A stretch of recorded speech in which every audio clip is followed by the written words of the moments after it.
Plaquiste à conducteur poids lourd en passant par la chasse sous-marine, c'est Pascal aujourd'hui, dans le sens. 1, 2, 4. Mais c'est une question incroyable. Ah bah écoute, peut-être que tu m'as croisé au sommet de l'Everest. Qu'est-ce que c'est que cette interview? Le sens. Salut à tous et bienvenue dans ce nouvel épisode du Sens. Aujourd'hui, je reçois Pascal. Pascal qui a eu plusieurs jobs dans sa vie, qui était promis à une grande carrière dans l'univers du placo et de la peinture. Finalement, ça ne s'est pas vraiment passé comme ça. Il va nous expliquer comment il a trouvé du sens dans sa vie. Mais pour être très transparent, comme nous n'avons pas le visuel dans un podcast, n'est-ce pas ? Je vous explique qui j'ai en face de moi. Il a une allure de biker américain, la longue barbe à la ZZ Top. Il vient avec son béret, sa veste en jean, sans manches. Il a les cheveux rasés. Il fait du breakdance en face de moi. Il a la boule à zéro, mais quand même un petit peu de cheveux juste derrière. Il a un look incroyable, la boucle d'oreille, j'allais dire les Santiago, non pas du tout, les Doc Martens. Pascal a un look incroyable. Et ça pourrait faire peur d'ailleurs à toutes les grand-mères de l'histoire, mais Pascal ne s'arrête pas là puisqu'il est aussi fan de heavy metal et d'ailleurs il me fait ce geste incroyable, d'ailleurs qui a son emoji, ce geste rock'n'roll avec ses mains. Pascal, s'il est là, c'est pour nous parler, non pas de Led Zeppelin ou de AC/DC, bien que ce soit intéressant, mais il est plutôt là pour nous parler du sens de la vie pour lui, et que ça n'a jamais été évident à trouver, ni facile. Mais oui, Pascal était promis à récupérer l'entreprise familiale de peinture et plaquisterie, mais ça ne s'est pas passé comme ça, puisque ça ne faisait pas assez de sens pour lui, et contre toute attente, Pascal est devenu chauffeur routier, ou plutôt chauffeur poids lourd. C'est ça qu'on dit, Pascal ? Voilà, conducteur poids lourd, oui. Conducteur poids lourd. Et puis il a trouvé du sens aussi immergé dans l'eau, à chasser le poisson frémissant en apnée avec son harpon. Il va nous raconter les choix qu'il a fait, les raisons qui l'ont détourné du chemin tracé et des attentes de certains. On parle du sens de la vie aujourd'hui et de tout ce qu'on doit parfois faire pour le trouver. Pascal, comment tu vas ? Eh ben, écoute, ça va très bien. Est-ce que j'ai dit des bêtises à ton propos ? Non, absolument pas. Tout est vrai. Tout est vrai. Tout est vrai ? Ouais. Quel âge as-tu, Pascal ? J'ai 45 ans. 45 ans, ça veut dire que t'es né en quelle année ?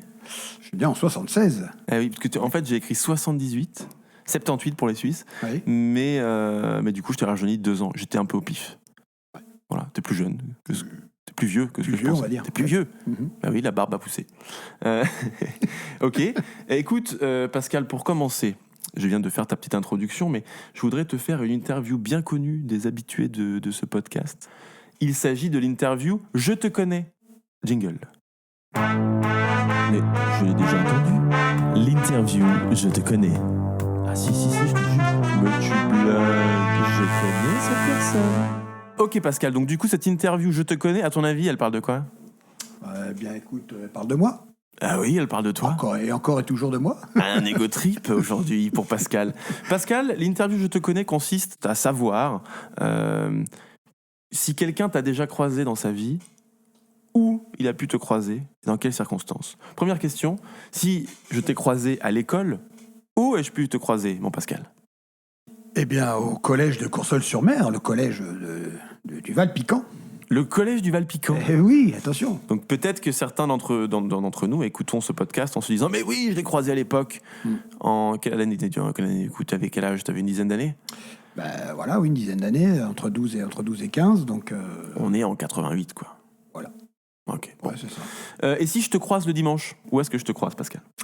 Il y a de fortes chances que tu me croises sur le bord de mer. Sur le bord de mer, le dimanche ? Le Ouais. bord de mer de Courseulles, le même ? De Courseulles et les villes...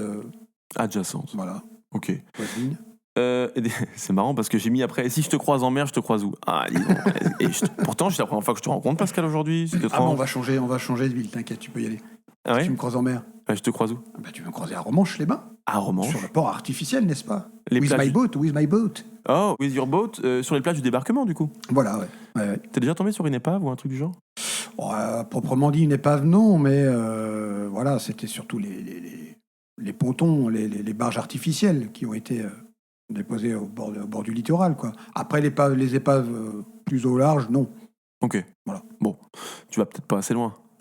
Disons qu'il faut une logistique. Il faut Ouais. être plusieurs, il faut être organisé. Et toi, tu pars seul, souvent. Moi, je suis seul. Je suis un peu un loup solitaire. voilà, j'aime bien être seul. Donc, il faut savoir aussi se limiter quand on est seul comme ça dans ce genre de loisirs. Pour rester en sécurité, n'est-ce pas ? Exactement. Eh bien, on en parlera tout à l'heure. Mais où est-ce que j'ai pu te croiser au travail ? Géographiquement ? Géographiquement, autour de Caen. Autour de Caen ? Ouais, autour de Caen, ouais. Ouais. Que ce soit dans ton premier métier ou dans ton deuxième ? Tu restais dans la région ? T'es resté dans la région ? Ouais, dans finalement. la région, ouais, Ouais. c'est vrai, oui. T'as pas beaucoup bougé de la Normandie, finalement ? Non. C'est une si belle région. Si Je belle. comprends. Écoute, ok. Première interview terminée. Si quelqu'un t'a croisé, il doit savoir où. Ou en tout cas, il a une petite idée. J'ai une première interview à te proposer, mon cher Pascal. Et du coup, tu vas être surpris, mais normalement, il y a toujours des jingles dans ce podcast. Et là, on va créer le jingle ensemble. Est-ce que tu es d'accord pour créer le jingle avec moi ? Ah bah, je suis chaud. On y va. Eh bien écoute, c'est parti, une chanson que tu connais puisqu'il s'agit d'une chanson qu'on fait régulièrement. J'aurais voulu être un Plaquiste. pour travailler Chez Gamero. quand l'avion se pose. Pas l'avion. Quand l'enduit se pose sur le placo. À Courseulles ou à... Concarneau. Oui.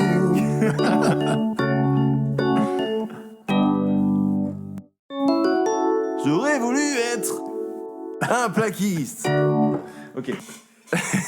Excellente chanson.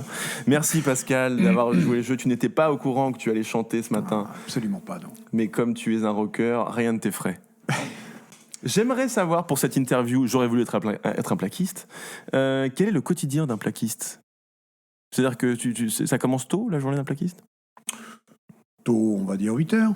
8 heures, oui, donc ça va à peu près. 8 heures, c'est des horaires de journée, quoi. On fait du 8h midi, 13-17.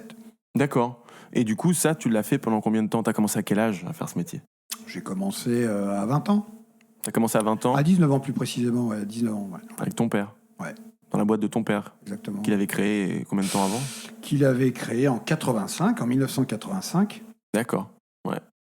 Et puis alors, est-ce qu'il y a un chantier qui t'a marqué en particulier pendant ces 20 ans ? Un truc où tu te dis, mais c'est pas possible, j'ai pas pu me retrouver là, ou à faire ça ? Oh, il y a un peu de restauration de patrimoine, peut-être. Ouais. Des choses, des charpentes assez difficiles d'accès. Travailler sur des charpentes un peu biscornues, tordues, qui datent du milieu 19e siècle, ou tout ça, c'est intéressant, quoi. Ça change des charpentes tout droites linéaires des maisons contemporaines de maintenant, quoi. Ouais, bien sûr. Donc, dans ce métier de plaquiste, finalement, c'est ça qui te plaisait ? C'est d'avoir quoi, une diversité de chantiers, ou d'avoir ces chantiers un peu plus uniques que les autres, ou le côté physique du boulot ? Qu'est-ce qui te plaisait dans ce métier ? Bah, c'est un peu tout ça, en fait, la diversité du job. Et puis, voilà, on travaille aussi un peu avec notre tête, quand même, parce que c'est aussi assez mathématique, quoi. Mais, Bah oui. Voilà. On est d'ailleurs dans un appartement qui est le mien, et qui a une corniche au plafond. Et je te vois encore, écoute, faire ce truc, quoi, dont je profite chaque jour. Eh oui, on peut aussi devenir ami avec son plaquiste. Écoute, j'aimerais bien, moi, savoir l'histoire. À un moment donné, ton père décide de partir à la retraite, tu bosses avec lui, et là il te dit, il te prépare à l'avance, plusieurs années à l'avance, où il te met devant le fait accompli, et il te dit, maintenant tu vas récupérer la boîte, mon fils. Oui, en fait, c'est ce qui s'est passé, quoi. Il m'a mis plus ou moins devant le fait accompli. C'est quelqu'un qui n'a pas su trop déléguer, et bon. Donc c'était assez brutal. Après, il a fallu faire un choix, c'était difficile. Mais surtout que le pauvre, je l'ai mené en bateau plusieurs fois, parce qu'au début, une première fois, j'ai dit oui. Après, je suis revenu sur ma décision, j'ai dit non. Finalement, pour redire une deuxième fois oui. Et au final, je lui ai dit non, quoi. D'accord. Mais qu'est-ce qui t'est passé par la tête ? Pourquoi tu lui as dit non finalement à la fin ? Alors, je lui ai dit non parce que il y avait plusieurs choses, en fait. C'est-à-dire qu'à ce moment-là, on traversait une petite crise du bâtiment. Le bâtiment, ça n'allait vraiment pas très bien. Et on avait encore quelques salariés. Et en fait, je voyais qu'il fallait vraiment se diversifier, peut-être pour réussir à s'en sortir. Donc il y avait ça, et puis aussi le côté physique, et ça commençait sérieusement à m'amuser, on va dire. Et je me suis dit, c'est là que j'ai commencé vraiment à me poser des questions. J'ai dit, attends, t'as 40 ans, enfin, t'as presque 40 ans, là t'as mal partout, t'es abîmé, non, est-ce que c'est vraiment ça? Bon. Alors du coup, attends, parce que est-ce que c'est le fait de reprendre la boîte de ton père qui t'a un peu freiné, ou est-ce que c'est le métier en tant que tel? De ce que je comprends, c'est peut-être le métier qui te lassait. C'est pas forcément le fait de reprendre la boîte familiale. Oui, c'est ça, c'est plus le métier qui commençait un peu à me lasser, physiquement, on va dire, physiquement. Et j'avais envie clairement d'autre chose. T'avais envie d'autre chose. Voilà. Ouais. Ouais. Parce que, bon, l'intérêt, il y a plein d'intérêts à ce que tu sois là aujourd'hui, mais moi, je pense à ces enfants, ces jeunes qui, effectivement, sont promis justement à des carrières et à suivre le parcours du père, de la mère ou de la famille. Tu dois te sentir dans un étau quand même, parce que tu dis, mince, on compte sur moi, t'as une pression. Si je dis non, peut-être que je peux me froisser aussi avec ma famille, ou ça va. T'as pas envie de décevoir. T'as ressenti tout ça? Oui, bien sûr, j'ai ressenti ça bien avant de prendre cette décision, puisque j'ai été éduqué et formaté là-dedans. J'entendais sans cesse, oui, Pascal, quand tu reprendras l'entreprise, tu feras ça. Voilà. Ok. Écoute, j'aimerais bien savoir, dans ce métier en particulier, quel était un besoin important pour toi qui n'était pas assouvi? Je pense que c'est le temps, en fait. T'avais pas assez de liberté, t'avais pas assez de temps pour toi. Ouais. Oui, parce que quand on est formaté à tout le temps travailler tout le temps, c'est vrai qu'à un moment, c'est sûr qu'on fait que ça, et on est tellement formaté qu'on se dit finalement, non, de toute façon, la vie, c'est ça. La vie, c'est je bosse, prendre des vacances éventuellement, mais non, c'est boulot, boulot, boulot. Pour peut-être avoir cherché, pour surtout peut-être avoir en retour comme une certaine reconnaissance, je pense. Voilà, cette fierté d'entendre aussi, tiens, il est courageux, qu'est-ce qu'il bosse? Il bosse tout le temps, mais voilà, et bon, il sait pas dire non, il bosse tout le temps, quoi. Donc au-delà de la pression familiale, c'est aussi une pression sociétale. La société qui veut que tu bosses tout le temps et que si plus tu bosses, plus t'as de la valeur. C'est ça? Oui. Ou non?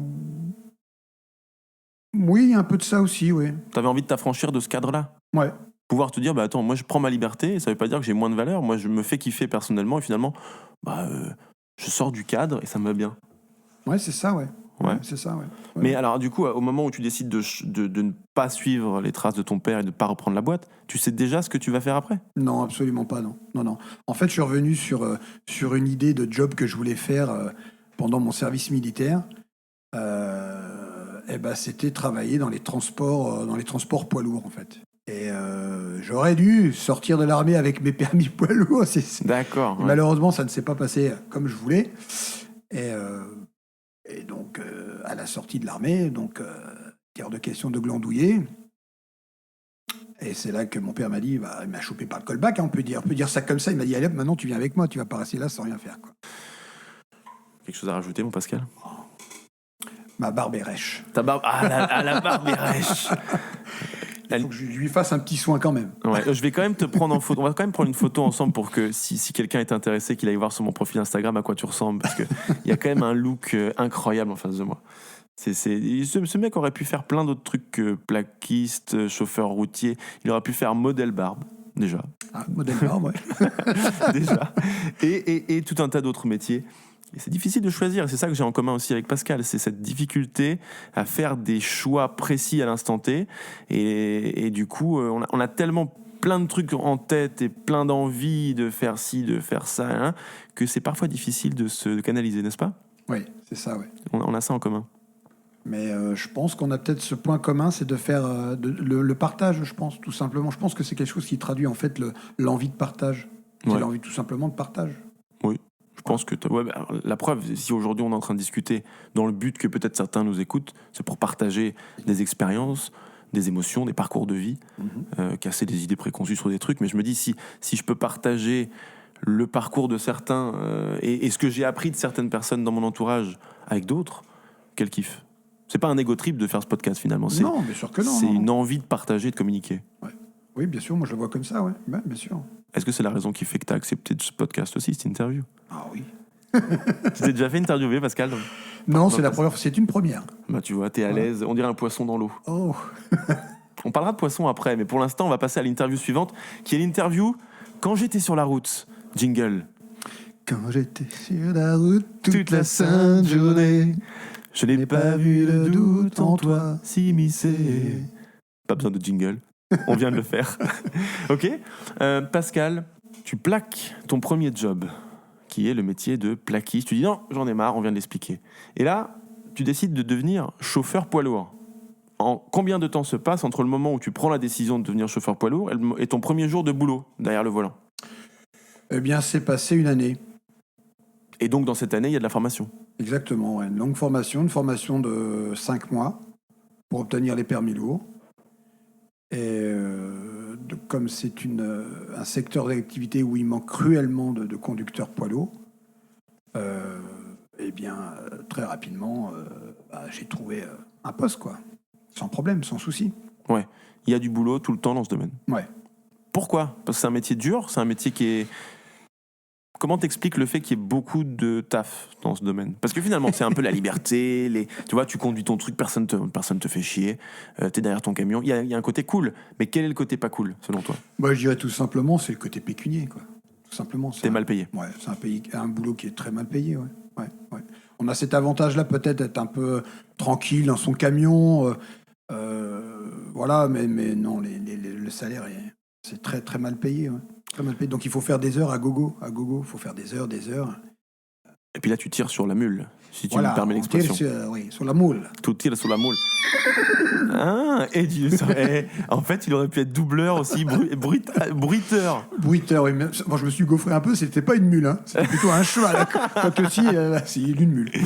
Écoute, je suis pas expert en mules pour le coup. Donc, si, peut-être celle que tu portes à la maison, quoique j'en emporte pas. Tu portes des mules chez toi? On peut dire, oui, plutôt claquettes. Tu portes des claquettes? Ouais, des claquettes. Oh. Claquettes chaussettes. Mais en fait, il faut expliquer que Pascal est d'origine portugaise. Voilà.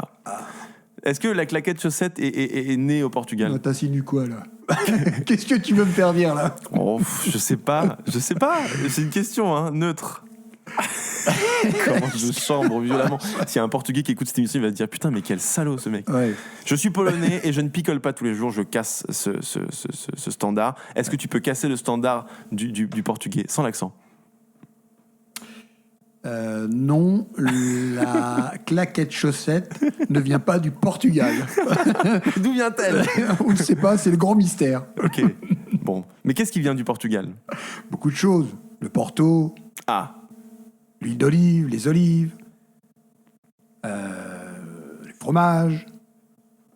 ouais. Voilà. C'est déjà pas mal. Ok, je vais pas m'enfoncer, donc je vais Non arrêter plus, de faire non des plus. vannes de genre. Donc tu disais? Je te parlais de ta formation, je te parlais du monde, le monde du poids lourd. Oui. Et finalement, tu as eu une formation, tu as commencé, il s'est passé une année entre l'un et l'autre, c'est ça? Ouais. Et quand tu as commencé, est-ce que tu as été déçu ou est-ce qu'au contraire, tu t'es dit, mais en fait, oui, c'est vachement bien ce métier, même si c'est pas très bien payé? Est-ce que tu as trouvé ton compte rapidement? Oui, je dirais que j'ai trouvé mon compte rapidement dans le sens où j'ai trouvé une certaine liberté, voilà, de délivrance, plutôt Ok. de délivrance, voilà. Et par le biais de ce nouveau job, en fait, j'ai retrouvé ce petit côté de liberté. Bon, après, il faut dire que je suis quelqu'un qui aime bien évoluer seul, même si j'aime les gens, hein, de manière générale. J'adore les gens, j'adore discuter avec eux, mais j'aime très souvent me retrouver seul. Donc, en plus avec ma musique, voilà, très très spécifique. Donc c'est vrai que dans ce camion poids lourd, quand on part à la semaine, bah là c'est le top. Hein, t'es dans ton camion, tu mets ta zik, c'est cool.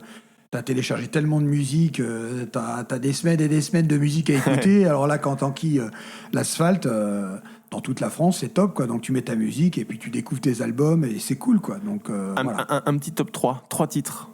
De métal en l'occurrence ou de rock, Ouais. ton style. Donne-moi 3 titres. 3 titres. Alors je dirais The Way of Flesh de Gojira. Ne me regarde pas comme si je connaissais. Hein. Tu connais pas? Non. Mais je m'y intéresse. Un morceau assez connu de System of a Down que j'aime beaucoup, c'est Chop Suey. Chop Suey. Voilà. Ok. Et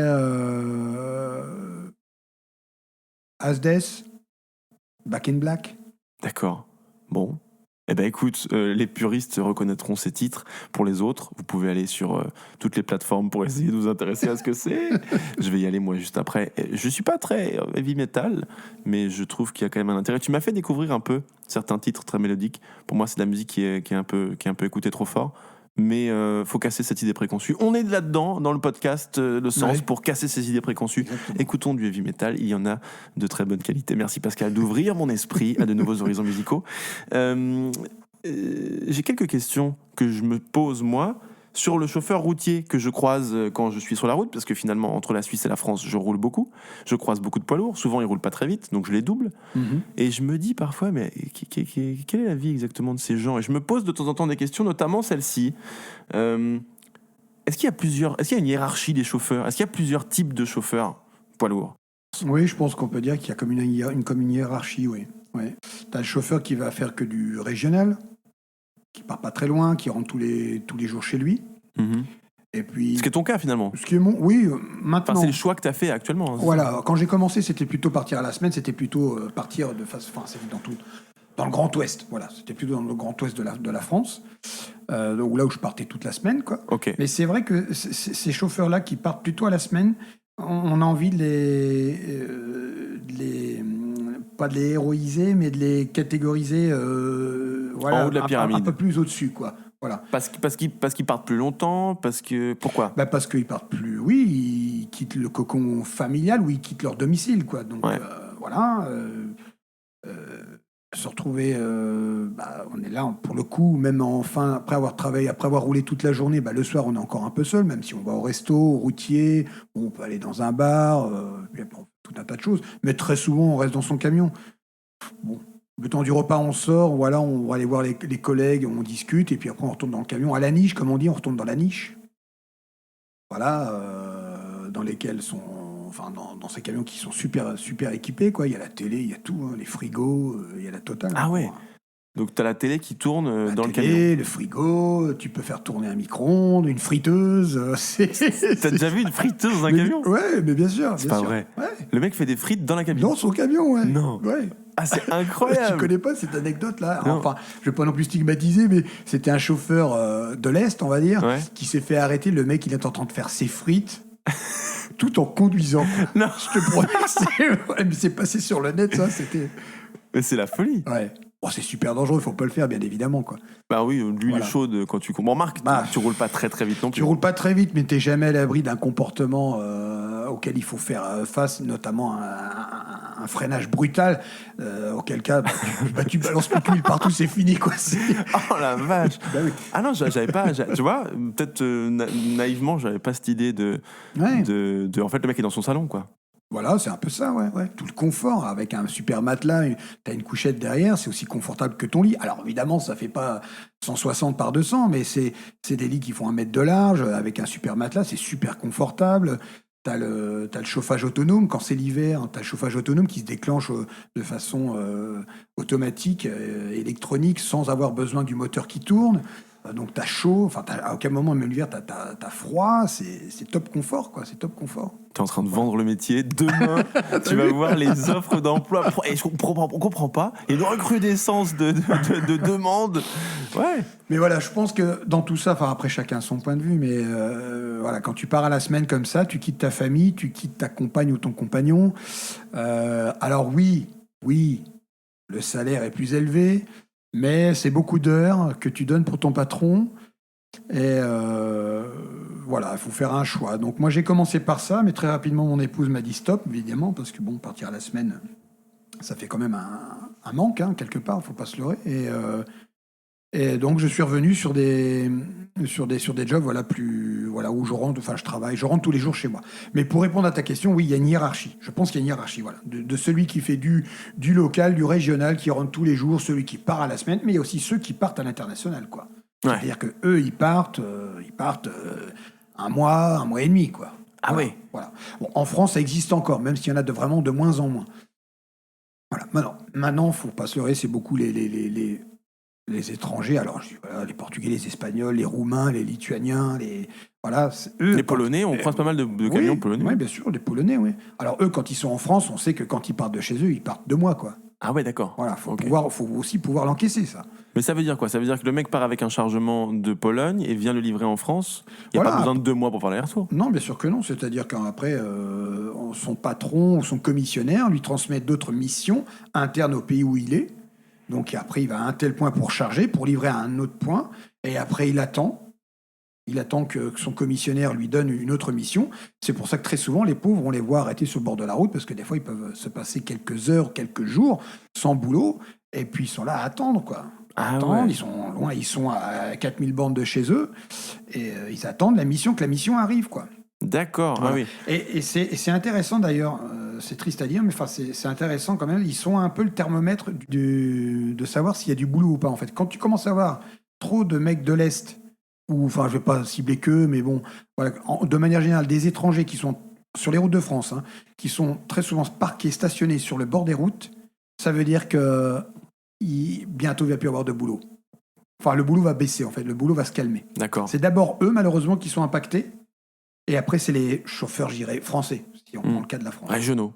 Voilà, régionaux. Ouais, ok. D'accord, donc ça, en général, toi, tu sais, quand t'en vois trop sur le bord de la route, Voilà. tu sais que les prochains jours, tu vas peut-être moins bosser. Exactement, ils nous donnent la température. Voilà, D'accord, intéressant.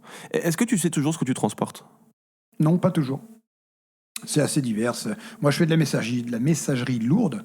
Donc, en fait, ça peut être très bien de l'alimentaire, comme des big bags de cailloux décoratifs qui pèsent 1,5 tonne, comme des palettes de café que je vais livrer dans des plateformes de grande distribution, comme je peux charger des engins motorisés pour emmener dans une concession automobile ou moto ou agricole. C'est vraiment tout et n'importe quoi. Tout est confondu, quoi. D'accord. Voilà. Et donc, est-ce que... en fait, toi, tu ouvres le camion ou non ? Même pas. Il y a des fois où, en fait, t'es là, tu conduis simplement, Ouais. on le charge pour toi et on le décharge pour toi ? Ou Alors- c'est toi qui t'occupes du déchargement ? Oui, c'est ça. Donc là, je fais de la tout-liner, c'est du bâché, quoi, en fait. Donc c'est moi qui j'ouvre mon camion pour qu'on puisse me charger et je referme mon camion. Voilà. Alors après, vraiment, parfois, je décharge ma marchandise. Parfois. Mais pas toujours. Au transpalette, c'est toi qui t'en Au occupes transpal, manuel, électrique, ça dépend des marchandises. Parfois, je me tape des palettes assez lourdes que je manipule, que je décharge avec un tire-pale manuel. C'est Ouais. des palettes qui font entre 6 et 800 kilos quand même. Ah oui, donc faut transbahuter ça Voilà, c'est assez d'un physique point quand A à même. un C'est point assez B. physique quand même, ouais. D'accord. Il y a une émission de télé comme avec des nanas là qu'on voit à la télé qui sont donc chauffeurs, ou comment on dit, chauffeuses, chauffeurs. Alors, on dit pas. Alors, comment on dit pour une femme ? voilà, déjà, de manière générale, on dit plus chauffeur. Comme on dit, ça fait des années qu'on ne chauffe plus. Mais Ouais. maintenant, On dit conducteur. on dit conducteur. Pardon, voilà. excuse-moi, on dit conducteur. Voilà. Mais tu peux dire chauffeur, je m'en fous, ça me dérange pas. Hein. Non, mais attends, c'est important. Alors après, je dis conducteur, conductrice. J'aime pas dire chauffeur, chauffeuse. Voilà. D'accord. Donc conductrice poids lourd. Ouais. Déjà, est-ce que tu en croises beaucoup ? J'en croise beaucoup, oui. De plus en plus ? Oui, de plus en plus, ouais. Ouais. Ok. Et dans cet univers qui est quand même un des univers réputés pour être les plus machos et dominé par la jante masculine, Ouais. qu'est-ce que tu penses justement du rôle de la nana dans ce job-là ? Est-ce que c'est dur ? Est-ce qu'au final ça se démocratise ? Est-ce que quel est ton avis et quel est ton sentiment par rapport à ça ? Moi, j'aime beaucoup voir les femmes au volant de gros bahuts comme ça. C'est sexy ? Ça me fait kiffer, en fait. Ouais. J'adore. Je me dis, elles ont le mérite quand même, parce qu'il y a tellement de préjugés sur les femmes, entre, tu sais, les femmes au volant. Enfin, alors après, je continue pas, voilà. En fait, elles conduisent des gros bahuts. Elles savent le faire, parfois même mieux que les mecs. Et moi, j'aime beaucoup cette touche de féminité. Voilà, parce que très souvent, les clichés du camionneur, voilà, avec la bedaine, c'est très masculin, quoi. Ça fait du bien de voir les nanas. Ça existe plus, ça ? Est-ce que c'est un cliché qui se vérifie encore ou est-ce que non, pas ? Je sais pas. Oui, c'est un cliché qui se vérifie encore. Ouais. Voilà. Mais il y a énormément de mecs, de conducteurs qui ne supportent pas de voir des femmes conduire des gros camions, quoi. Ah ouais. Ah oui. Tu Oui, les oui. vois et Oui. ils se manifestent, quoi. Ah oui, ils le disent, quoi. Encore une gonzesse. Qu'est-ce qu'elle a à faire là? Mais qu'est-ce qu'elle a à conduire? Ça peut pas rester à la maison, à faire babonne, à faire le ménage.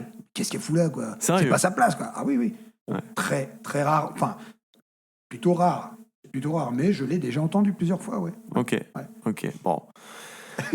J'aime bien cette question, parce que c'est vrai que cette émission me fascine quand je vois ces nanas. Attends, là, j'ai pas réussi à passer parce que le terrain, toi, il est un peu boueux. Attends, on va reprendre. Les nanas, elles ont de la peau, elles ont du caractère, elles y vont, et il y a un truc qui fait des dizaines de mètres derrière. Putain, mais je suis là. J'ai déjà du mal à faire un créneau avec ma bagnole, donc je suis assez admiratif sur le principe. Et du coup, est-ce que tu as toujours la même bécane ? Est-ce que tu conduis toujours le même camion ou est-ce que ça change à chaque fois ? Alors ça c'est pareil, ça peut varier en fonction de l'entreprise dans laquelle tu bosses. Voilà, j'entends dire, enfin ça n'a jamais été mon cas, mais j'entends parfois dire que bah voilà, c'est l'intérimaire, bah, il va prendre le vieux camion tout pourri, et puis on va lui filer les sales tournées les plus contraignantes. Voilà, il y a de ça aussi, quoi. Donc voilà, moi je l'ai jamais vécu véritablement. J'ai peut-être de la chance. C'est parce que les gens ont peur de toi, ils te voient arriver avec ta grande barbe, ils disent « Ouh, faut pas le faire chier, lui ». Voilà, c'est ça, je m'impose. Oui, avec ta voix de stentor, là, comme ça. Tu sais, la voix où on se dit « Ouh là là là là, lui, il a tué des gens ». As-tu tué des gens, Pascal ? Non, pas encore. Oh merde, putain. Non, pas. Merde, j'espère que j'ai pas dit trop de conneries sur le portugais. Il y a toujours ma machette dans mon blouson, toujours siempre.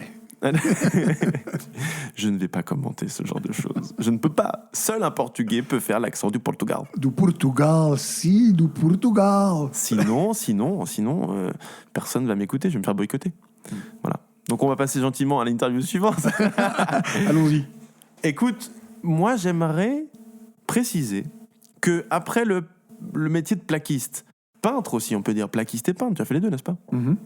Oui, non ? Oui, c'est ça, ouais. Bon, tu as transitionné vers le métier de conducteur poids lourd pour ensuite, on y est encore, mais pour finalement à un moment donné t'intéresser à la mer, puisque tu as un besoin de liberté, un besoin d'ouverture, etc., à la nature. Tu as décidé de faire de la chasse sous-marine en apnée. Interview, homme-poisson, jingle. Aucun besoin de faire les jingles avec Pascal aujourd'hui. Tout à l'heure, tu m'as fait un truc, genre, je lui dis, on va parler du fait que tu sois conducteur poids lourd, et tu m'as fait des bruitages, genre, tu es conducteur poids lourd, Pascal ? J'étais là, putain, mais sors-moi ce truc direct en podcast. Il l'a pas fait, il est plus timide quand le micro est en mode on. Oui, c'est vrai. Mais c'est quelqu'un qui fait beaucoup de bruitage. Merci Pascal pour l'animation auditive. Donc du coup, homme-poisson, eh bien, j'aimerais bien savoir qu'est-ce qui te pousse à un moment donné à te dire, pour trouver du sens dans la vie, je vais aller sous l'eau, en apnée, avec un harpon, pêcher la dorade. Est-ce que tu ramènes des dorades déjà ? Oui, la dorade royale. La dorade royale, celle qui fait 1,50 m. Exactement. Comment ça se passe ? Comment ça se passe ? Alors, déjà, j'aimerais rétablir une chronologie. C'est-à-dire que j'ai commencé, déjà j'étais dans le cadre de mon premier métier, j'avais déjà découvert ce loisir. Ok, tu faisais déjà ça. Ouais. Quel loisir ? L'apnée ? La chasse sous-marine Alors, je dirais la chasse sous-marine. Ok. Voilà, la pêche en apnée. Ouais. Voilà, la chasse sous-marine, la pêche en apnée, c'est la même chose. D'accord. Voilà. C'est un loisir que j'ai découvert, c'est un pote qui m'a fait découvrir ça. Très rapidement, j'ai accroché. Et je pense que j'ai pris une grosse claque quand j'ai découvert ce sport, parce que c'est véritablement un sport, sachant que même, j'ai quand même derrière moi presque 20 ans de handball, quand même. J'aime beaucoup le sport, je fais pas mal de sport encore aujourd'hui. Mais quand j'ai découvert ce truc-là, je me suis quand même rendu compte qu'il fallait une caisse. Ouais. Une caisse. Et donc ça, c'est une chose, mais c'est surtout que j'ai été très curieux de pouvoir évoluer dans un contexte très austère, finalement, pas du tout naturel pour l'homme, se mettre sous l'eau, retenir sa respiration, plonger dans l'eau avec un fusil harpon et puis essayer de pêcher et tirer dans un poisson. Waouh, le truc de dingue. Et en plus, sur un spot légendaire, quoi, les vestiges des plages du débarquement. Mais j'ai trouvé ça absolument fabuleux et fantastique. Et je pense que ça a été un déclic, même s'il y en a eu plusieurs, mais ça a été un déclic sur le fait de ne pas reprendre justement l'entreprise, de changer de voie en fait. Ouais, il y a eu un lien. Il y a eu un lien, tout à fait. Qui a été alimenté par cette passion. Exactement. Comment ? Pourquoi ? Ça me paraît pas clair. Parce que c'est, comme tout loisir, ça demande du temps. Ouais. Donc il fallait prendre du temps pour faire ce loisir-là. Donc le physique, la caisse. Alors il faut savoir aussi que le métier de plaquiste, c'est pas top pour les poumons. Hein. Hein, on prend pas mal de poussière, Oui. cette poussière de laine de verre. Du plâtre, de la brique, tout ça. Voilà, c'est physique, c'est violent pour le corps. Hein. On sollicite tous les jours nos bras, voilà, c'est extrêmement physique. Et ce sport, de pêche en apnée, c'est assez physique et c'est très contraignant pour le corps, quoi. Pour le corps. Une sortie de 4 heures en mer, 3-4 heures, on va dire 3 heures, pour moi, c'est comme un semi-marathon, quoi. Ouais. J'ai fait 20 bornes, quoi. Ouais. Ouf. Bah oui, parce que tout ce que tu fais, finalement, est en apnée. Est en apnée, donc on sollicite le principal organe du corps, c'est le cœur, quoi. Absolument. C'est le cœur, hein. La respiration, le cœur, c'est Exactement. ce qui est vital. Ouais. Puisque finalement, rien ne se passe en dehors de l'eau. Tu reviens simplement pour respirer et tout le principal de l'activité se passe sous l'eau. Voilà. Enfin, oui, sous l'eau, mais il y a quand même aussi... T'as beaucoup de préparation ? Il y a un peu de préparation, mais il y a aussi la navigation. C'est aussi intéressant. Hein. Il y a la navigation. Quand on va... Alors après, il y a plusieurs façons de faire, de pratiquer, je dirais. Mais il y a la navigation, c'est-à-dire on va sur le bateau, on navigue, on fait tant de distance pour aller sur le spot, mais on peut aussi partir... Sans bateau ? Sans bateau, partir du bord avec une planche. Et ça aussi, j'ai beaucoup aimé. Et j'aime encore beaucoup le faire. Mais c'est encore plus physique. Donc... quand le lundi, il fallait reprendre le boulot, je me suis dit, oula, attends, c'est dommage, je viens de découvrir un super truc Ouais. qui va m'ouvrir des portes. Quoi. Ça m'a ouvert des portes. Hein, C'est-à-dire des portes en toi, tu veux dire ? Oui, des portes en moi, ouais. Ouais. Psychologiquement, psychologiquement, ouais. Déjà physique, mais aussi psychologiquement. Le kiff d'être dans un milieu qui n'est pas du tout naturel à l'homme, quoi. Mais qu'est-ce que c'est que ça, quoi ? Mais ouais, on peut... Alors en plus, dans mes débuts, j'ai commencé il y a 15 ans, on va dire. Il y a 15 ans, quand j'ai commencé, j'avais peur d'attraper un poisson, quoi. Je tirais bêtement sur les poissons, j'avais peur de le prendre. Et j'en mangeais même pas, en plus, du poisson, tu vois. Donc, D'accord. tu vois l'évolution, maintenant je mangerai que ça. J'adore ça. Et pouvoir observer l'évolution de ces poissons dans l'eau, c'est génial, quoi. C'est génial. J'ai trouvé ça génial. Parce que finalement, qu'est-ce que tu ramènes comme gibier ? Du chevreuil, du cerf, de la poule ? Certains, parfois, des mammouths. Le mammouth sous-marin. Le mammouth sous-marin, ouais. Là, finalement, c'est quoi le type de poisson que tu remontes ? Le poisson qu'on observe par ici, c'est le poisson roi, c'est le bar. Le bar. Le bar, ouais. évidemment. Le bar, le lieu jaune. Le lieu jaune. Alors, ce qu'on appelle communément ici la vieille, c'est la famille du larbre, la famille du mérou, on va dire. D'accord. C'est beaucoup plus petit, quoique il y a des très belles vieilles. Tout le monde un peu pas mal de personnes le mettent de côté, mais je trouve que c'est un poisson qui est assez fin. Je le trouve plus fin que le maquereau, par exemple. Il faut pêcher les grosses pièces, enfin même comme dans tous les poissons, je dirais. Alors après, voilà, pour les poissons, de la dorade grise, avec un peu de chance, une royale. Mais là, c'est bon, je dirais. Au bon endroit, au bon moment, n'est-ce pas ? Voilà. Après, il y a du congre, tous les crustacés, voilà, les tourteaux, les homards, les araignées. Mais l'araignée, tu la pêches pas au harpon. Alors oui, pas tu au la harpon. prends à la main. Hein. On la recueille, on la prend à la main, oui. Ça veut dire que tu as un petit panier à côté de toi et hop, tu mets un les... petit panier puisette dans lequel je fais mes petites courses. Alors, je fais mes petites courses, Voilà. je pars Sous l'eau. tranquillement sous l'eau, hop. Avec ta petite combarre. Une combinaison de quoi ? De 7 mm 7 mm, oui, je suis assez frileux, ouais. Un gros truc. Voilà, 7 mm, ouais. Parce que ici, dans la Manche, l'eau est assez fraîche. Ça oui, mais d'ailleurs, oui, effectivement. Voilà, mais il faut une combinaison de 7 mm pour tenir au moins, quelques heures, enfin, pour rester au moins 3-4 heures dans l'eau, ouais. Et puis finalement, on voit pas grand-chose, parce que on va le rappeler, mais la Manche n'est pas une mer qui est très limpide et claire. Je pense que c'est assez trouble, finalement. Tu vois quelque chose devant toi ? Ou est-ce que ta vision s'adapte au fur et à mesure ? Alors, la vision s'adapte, mais c'est vrai que de manière générale, c'est vrai que l'eau est assez trouble. Mais ça peut être un avantage, en fait. C'est-à-dire que, comme l'eau est un peu sale... On ne te voit pas non plus. Voilà, le poisson ne te voit pas, toi, le prédateur. Attention, qui arrive là avec sa grande barbe ? C'est le Pascal. Sa grande barbe et son harpon. J'arme mon harpon. Ça va chier. Oh, putain. Eh oui. Et donc, finalement, ça peut être un avantage pour nous, le grand prédateur, n'est-ce pas ? Contrairement à la Méditerranée ou même en Bretagne, on n'a pas besoin d'aller si loin, mais dans la Manche ou dans la Bretagne, où l'eau est beaucoup plus claire, où finalement le poisson te voit beaucoup, te voit de loin, enfin te voit déjà de plus loin. Donc finalement, il va se cacher très rapidement. Donc là, c'est plus compliqué. En Méditerranée, pour pêcher du poisson, il faut très souvent. Enfin, il y a je vais pas généraliser, mais des fois, il faut descendre à 15 mètres, 20 mètres, quoi, pour aller taper un denti ou... Pour qu'il y ait moins de luminosité, moins de lumière, qu'on te voit Non, moins. oui, parce que finalement, le poisson te voit. Comme l'eau est très claire, Ah ouais. le poisson te voit de loin déjà. Te voit de loin. Donc lui, il se cache tout de suite. En plus, on est assez bruyant. Donc voilà. Donc c'est plus technique. Voilà. Alors ici, on a cet avantage-là. Mais c'est vrai que l'eau, elle est sale. Mais après, voilà, l'œil s'adapte. Et avec le temps, on prend l'habitude de cette eau sale. Mais parfois, on a des créneaux. C'est pour ça qu'il faut jouer avec les vents.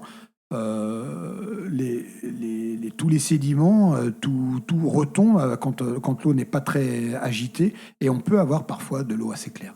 D'accord. Ah ouais. Ouais. Mais c'est sûr, mais tu t'y attends pas, quoi. Tu tombes soudainement sur... Ou Oui, tu peux le prévoir. Tu peux le prévoir. Ouais. En fonction de la météo, Voilà. etc. Mm. Ouais. Ok. Est-ce que tu pousses tes capacités physiques de plus en plus loin? Est-ce que tu prends des risques dans ce sport-là? Dans la mesure où, j'imagine que quand tu es en apnée et que tu as envie de rester en bas, il y a le concept grand bleu. Le mec n'a pas envie de remonter. Est-ce que ça t'est déjà arrivé? Et est-ce que tu comprends ça? Est-ce que toi-même, tu te mets en danger parfois parce que tu dis, oh allez, encore une 30-40 secondes de plus, une petite minute de plus? Ouais, je pense que c'est important de s'informer sur ce genre de discipline, de s'informer, de connaître un peu, pour connaître un peu ses limites. Il y a des signes qui nous montrent que voilà, faut arrêter, il est temps de rentrer, et que là tu prends des risques. Quand tu commences à te sentir trop bien, là très souvent, et que ça fait déjà 2-3 heures que tu es sorti, mais des fois c'est 1 heure, hein, tout dépend de ton état de fatigue, là non. Quand tu es trop bien dans l'eau, je me dis non, là ça... Ou au contraire, quand tu commences à avoir des gros coups quand c'est difficile, quand tu vois que tu tiens mal tes apnées, non, tu dis stop, allez, genre c'est pas grave, hein, la mer elle est là encore demain et pour toute la vie, je peux revenir demain ou dans une semaine, hein, donc... Ouais. Alors, mais ce sentiment de bien-être, tu dis, t'es bien dans l'eau. Oui, ce sentiment de bien-être, Tu peux l'expliquer, ça? C'est quand même fabuleux. T'es dans un univers hostile et tout d'un coup tu te sens bien. T'as envie de rester. T'as envie de rester. T'as envie de rester et tout ça c'est évolutif parce qu'au début t'as dans l'idée, tu y vas, tu te sens bien, tu observes le poisson et tu veux chasser, tu veux tirer et ramener du poisson. Et après tu passes par plusieurs étapes, tu te dis mais finalement j'aimerais bien aussi être là et observer. Alors donc il faut faire de la plongée bouteille évidemment, c'est moins difficile. Absolument. Voilà. Mais voilà, tu te dis, j'aimerais bien aussi être là sans forcément avoir mon harpon et observer, voir comment les poissons arrivent, comment ils mangent, comment ils se reposent, et puis comment ils se reproduisent aussi, comment ils se mettent dans des cavités pour se reposer, pour digérer. Et non, c'est hyper intéressant. Mais non, il faut se renseigner et puis pour moi, il faut avoir une condition physique. Ouais. Que je n'avais pas finalement, même si j'ai fait pas mal d'années de handball où je faisais 2 à 3 entraînements par semaine, plus le match le week-end, donc j'avais quasiment 3 à 4 créneaux sportifs dans la semaine. Je pensais être physique, mais en fait, j'avais pas assez développé cette... T'avais pas la caisse qu'il fallait pour ce sport-là aussi, qui est très particulier. Ouais, voilà. Donc c'est pour ça que depuis maintenant 15 ans, je me suis orienté sur la natation, sur le vélo et sur la course à pied. Ce qui complémente ce sport-là en particulier, en fait, sont des satellites et qui te mettent dans des bonnes conditions physiques pour faire ça. Exactement. Voilà. Ouais, je comprends ça. Donc, du coup, effectivement, tu es pluridisciplinaire et grand sportif? Grand sportif... Je sais pas. Le grand sportif ne se considérera jamais comme un grand sportif. Ouais. Alors, moyen sportif? Moyen sportif. C'est celui qui court 1 fois par semaine qui dit « Non, mais moi, je suis sportif. » Oui. Quand même. Comme celui qui dit qu'il ne boit pas, ce que tu... Bon, qui ne boit pas dans cette salle-là? Moi. Bon, explique-nous comment. Tu ne bois pas, c'est-à-dire... si des fois je m'autorise une petite coupette, bien sûr, donc tu bois alors? Oui, exactement. Non, oui, c'est comme... Ou le fumeur. Ou le fumeur. Moi, voilà. non, je fume pas. Je fumais avant, etc. D'ailleurs, t'as pas une petite cigarette? Non, parce que c'est juste en soirée. Voilà. Tu vois. On est d'accord. Non, pour courir, c'est... Oui, je cours, oui, on va dire, 3-4 fois par semaine. Ouais, 3 fois par semaine, on va dire, voilà. C'est pas mal, hein. Si on considère le freinage qu'engendre la barbe, c'est-à-dire que la barbe n'est pas vraiment aérodynamique, quoique elle l'est-elle. Est-ce que ta barbe est aérodynamique? Est-ce qu'elle t'aide à aller plus vite ou au contraire, est-ce qu'elle te ralentit? Dois-tu fournir une énergie supplémentaire pour compenser l'épaisseur de la barbe? Nous le verrons dans un prochain podcast. Merci d'avoir écouté. Dernière question de cette interview.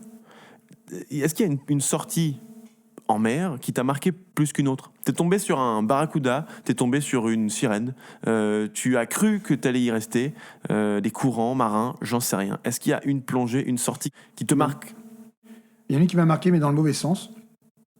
Dans le sens où j'étais avec un pote, celui qui m'a initié d'ailleurs, il y a quelques années. Et j'ai cru, on était tous les deux en train d'évoluer sur un ponton, et je l'ai malheureusement perdu de vue. Alors, est-ce que j'ai dégainé un peu vite? Disons que j'étais assez novice. On n'a pas évolué de la même façon ce jour-là. Et à un moment, je ne le voyais plus. Je l'ai appelé plusieurs fois, j'ai hurlé son nom, je suis remonté au bateau, j'ai encore hurlé son nom. 2 fois, 3 fois, 4 fois, 5 fois, 6 fois. Et là, j'ai craqué, j'ai appelé les secours. Pour moi, il était noyé. Voilà. Bon. J'ai appelé les secours. Et finalement, au téléphone, quand j'étais en train d'appeler les secours et d'annoncer, de détailler la scène, mon pote est réapparu. Et en fait, il était parti dans une autre direction, sur un autre ponton à côté. Et voilà, j'ai paniqué parce que je le voyais plus, quoi. C'était plus comme dans les habitudes. Voilà. Ouais, Donc j'ai d'accord. paniqué. Alors c'était peut-être un peu, comme j'étais un peu novice, j'ai peut-être dégainé un peu vite, mais ça m'a paru une éternité, même si je pense que entre le temps où je me suis aperçu que je ne voyais plus, où j'ai appelé les secours, je pense que c'est déjà passé. 10 minutes. C'était déjà passé 10 bonnes minutes. Oui. Ouais. T'as le temps de paniquer. Voilà. Quand tu as dit j'ai peut-être dégainé un peu vite, je me suis dit putain, il a shooté son pote. Alors j'ai pas ramené une dorade royale, mais chérie, j'ai pas ramené une dorade, mais j'ai ramené Patrick. J'ai ramené Patrick, n'est-ce pas? Tu te souviens de Patrick? Il y a une flèche dans le cul maintenant. Oh merde, oh non. Et qu'est-ce qu'on va avoir de Patrick? Un petit barbecue. Voilà. Non, écoute, tu dois flipper quand même pas mal. Oui, j'ai pas mal flippé ce jour-là, même si c'était il y a quelques années, je m'en souviens encore très bien. Maintenant, après, j'ai eu des superbes sorties, des sorties frustrantes en planche où tu sors quasiment 4 heures dans l'eau, même plus de 4 heures, où tu ne vois pas la queue d'un poisson. Ouais. Là, les boules. Et puis à côté de ça, des superbes sorties, des top de limite, j'ai envie de dire, c'est peut-être dur, enfin violence que je vais dire, mais limite jouissance, quoi. Ouais. D'une certaine jouissance, quoi. C'est d'être dans ce milieu-là. En pleine, c'est la nature, quoi. Oui, et puis aussi ce côté nature, ouais. Oui, ce côté nature, bien sûr, ouais. Tu Mais sens qu'on peut aussi retrouver en montagne ou en forêt, hein. Bien sûr. Mais oui, j'aime, parce que j'ai grandi aussi au bord de la mer. Donc j'aime. C'est un élément qui te parle. C'est un élément qui me parle, ouais, bien sûr, oui. Dans cette construction précoce de l'enfance. Tu veux développer sur ton enfance? Non, on va passer gentiment à la dernière partie, traditionnelle aussi, qui sont les 4 dernières questions de l'invité. Les 4 dernières questions. Les 4 dernières questions de l'invité. Donc, parmi ces 4 dernières questions, Pascal, j'ai besoin de savoir, as-tu trouvé le sens de ta vie, finalement, avec toutes ces activités? Aujourd'hui. Alors, aujourd'hui, un sens, pour répondre à la question de but en blanc, je dirais oui. Pour moi, le but est c'est large, hein, mais c'est de pérenniser l'être vivant sur cette terre. Ça s'appelle se reproduire? Non. Survivre et se reproduire? Non, je pense pas que. Alors, c'est comment tu irais plus Ça, on y profondément? on y arrivera tout le temps, je pense. Mais dans le sens où, pour moi, c'est fondamental, il faut préserver cette terre nourricière, et nous, les hommes, on fait tout l'inverse. On est en train de la détruire, et on est voué à notre propre extinction. C'est ce qui se passe. Ouais, mais Voilà. quel est le lien avec toi et ta propre existence, finalement? Comment tu trouves, toi, ton rôle à jouer là-dedans, puisque c'est important pour toi, parce que tu l'exprimes? Eh bien, pour répéter ce qu'on entend souvent, c'est de faire son geste, peut-être plus son geste pour la planète, faire plus attention sur notre surabondance, sur notre surconsommation. Mais ok, mais alors du coup, donc, ton but dans la vie, ce qui ferait du sens pour toi, c'est de te sentir acteur de ça, de cette pérennisation. Voilà, à travers notamment, principalement, le partage, en fait. Donc moi, maintenant, pour me donner mon but, c'est... Oui, alors c'est le partage, quoi. Avoir plus de partage, travailler dans des associations, et éventuellement partager mon savoir-faire manuel dans des ateliers de bricolage, faire comprendre aux gens qu'on peut aussi pas mal faire de choses soi-même. Tout ça, ça fait du sens pour toi. Et c'est complètement décorrélé de ton job qui est conducteur, donc poids lourd, et qui en l'occurrence est un métier qui pollue hein, finalement. Moins que l'avion, mais finalement oui. Donc tu es aussi acteur du fait de l'anti-pérennisation de la planète. Tout à fait. Et, excuse-moi, je me fais l'avocat du diable, mais aussi le monde du placo, etc., le monde du bâtiment. Finalement, toutes ces choses-là sont décorrélées de ce que tu m'exprimes maintenant. Le sens et le but de la vie tel que tu le vois. Oui, absolument, oui. Comment tu crées du lien entre les deux ? Quel est ton avis par rapport à cette attaque frontale que je viens de t'envoyer ? Oui, en pleine tête, là. Tiens, les manches, allez, vas-y. Maintenant, ramasse ça et débrouille-toi. Bon, suivant. Ouais, je te challenge un peu. Oui, c'est vrai, mais t'as raison, parce que moi, au quotidien, dans mon job de routier, j'y pense, je sais que je pollue, mais j'ai envie d'être... si on est fataliste, oui, sans le transport routier, on a absolument rien. On ne peut pas nourrir, on ne peut pas se vêtir, on ne peut pas se divertir, on ne peut pas construire, on ne peut absolument rien faire. Alors, qu'est-ce que ça traduit finalement ? Que finalement, je suis pas à ma place, je fais pas les bons jobs, que je me contredis, qu'il faudrait que je fasse autre chose. J'y pense. Ouais, j'y pense. Là, je suis encore dans une période de transition, tu vois, par rapport quand j'ai quitté mon premier job. Et ce que je fais maintenant, c'est écoulé déjà quasiment 6 ans. Je me sens pas encore bien à ma place, justement, par rapport à mon état d'esprit et à mon but dans la vie, et à mon sens dans la vie. Donc ça va être encore évolutif. Je suis encore jeune, même si j'ai que 45 ans. Hein. Bah, merci à toi si tu voulais me faire naître si tu voulais me... 2 ans de moins. Voilà, 2 ans de moins. Mais si on considère l'espérance de vie qui évolue, t'es à la moitié de la vie. Il en reste encore autant. Oui. Tu sais ce que j'ai appris il n'y a pas longtemps, petite parenthèse. T'es gaucher ou droitier, mon petit Vincent ? Je suis droitier. T'es droitier ? Ouais. J'ai lu que un gaucher avait une espérance de vie moindre qu'un droitier, en fait. Et comment ? Pourquoi ? Je sais pas. J'ai lu ça bêtement, mais c'est pas une, comment on dit, une fake news. Hein. J'ai lu ça dans des infos, dans un canard, quoi, que les gauchers auraient une espérance de vie moins longue que les droitiers. Avis à tous les gauchers, profitez de la vie encore plus que les autres. Ça ne va pas durer. Ok. Bon, comme dirait Bart dans Les Simpsons, c'est nul. mais t'as une source ? J'ai une source, oui, c'est un canard. Qu'est-ce que c'était comme journal je sais plus. Le Gorafi. Oui, alors là, en l'occurrence... Le journal de Pascal. Le journal de Pascal. Donc tu inventes toi-même des news que tu vas... En fait, le mec fait toutes les interviews de tous les podcasteurs du coin et il va transmettre tous les trucs. Alors si jamais j'ai appris que le bulbe des bulots se reproduit plus vite que la crevette du Sénégal. Voilà, un scoop info. Très cher céphalopode, au revoir. Au revoir. Voilà. Écoute, deuxième question. Excuse-moi, Oui, dis-moi, je t'écoute. As-tu des regrets, Pascal ? Quant à quoi ? Dans la vie.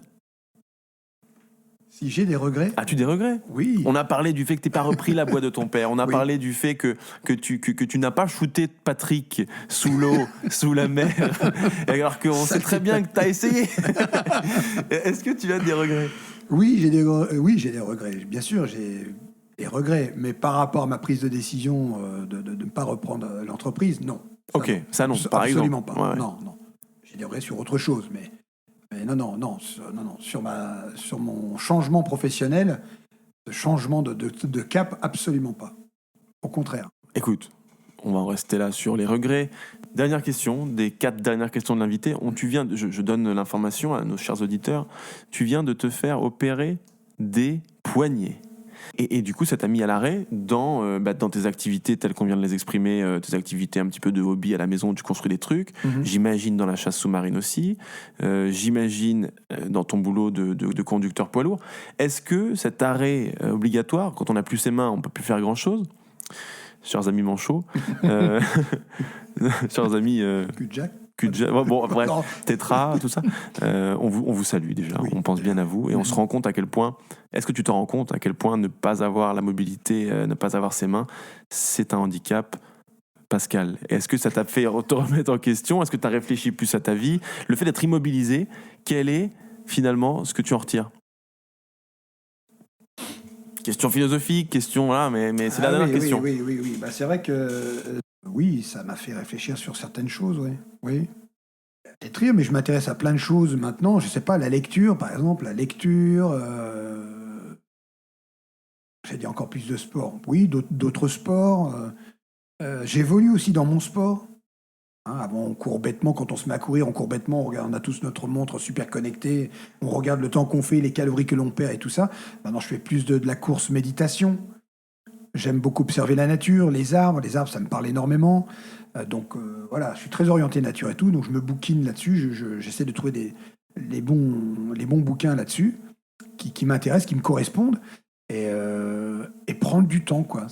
Voilà. Et changer mes habitudes, ouais. Voilà. Pas tout le temps être au charbon, d'utiliser mes mains, même si je sais que je fais tout ce que je veux avec mes petites mains. Ouais. Donc, il n'y a pas que ça, quoi. Stop, il y a un moment. Cette opération t'a ouvert l'esprit un peu sur d'autres choses. Ouais. Ok. Merci Pascal pour cette interview. Et du coup, interview Quickie, le jingle. L'interview Quickie. Pascal, l'interview Quickie va très vite. L'interview Quickie est la suivante. Tu dois choisir entre les deux options. Ça démarre. Maintenant, est-ce que tu es prêt ? Je suis prêt. Top, c'est parti. Plaquiste ou routier ? C'est nul. Ok, tu ne répondras donc pas à la question. Terre ou mer ?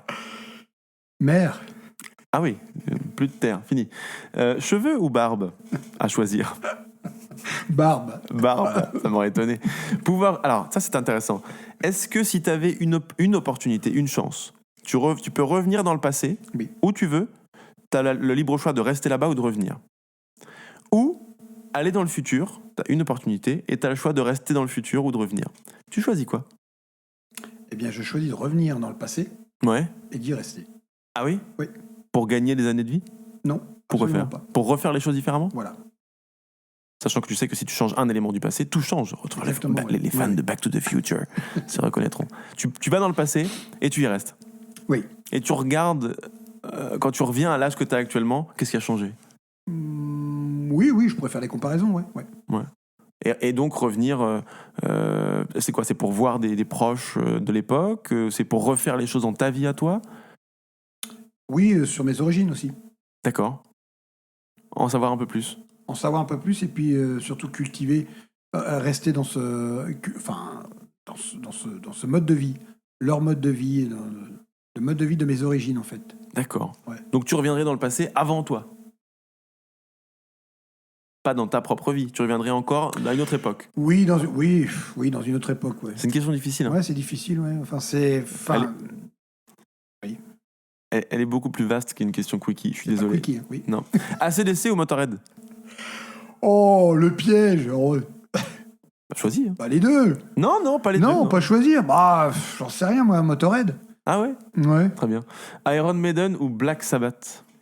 Black Sabbath. Tu préfères ? Ouais. Très bien. J'ai découvert le groupe Black Sabbath que je ne connaissais pas en googlisant. j'ai googlé heavy metal. J'ai pris le premier groupe pour le deuxième. Super culture, Vince, on adore. 10 jours à rien faire chez toi ou 10 000 km de route avec ton camion, si tu devais choisir. 10 jours où tu fais rien, mais rien. T'as pas le choix. T'es obligé de rien faire. D'accord. Ou tu pars faire 10 000 bornes avec le camion. 10 000 bornes avec mon camion. C'est vrai ? Ouais. Intéressant. Pas de bolo, pas de carbo ? Carbo. Ah ouais, ben oui, voilà. C'est pour ça que t'es là. Je le savais. Et tu préfères mourir d'amour ou vivre seul sur une île ? Soit tu meurs d'amour, soit tu vis seul jusqu'à la fin de tes jours. Je vivrai seul jusqu'à la fin de mes jours. Ouais. T'arriverais à faire ça ? Ouais. Je pense, oui. Homme solitaire que tu es.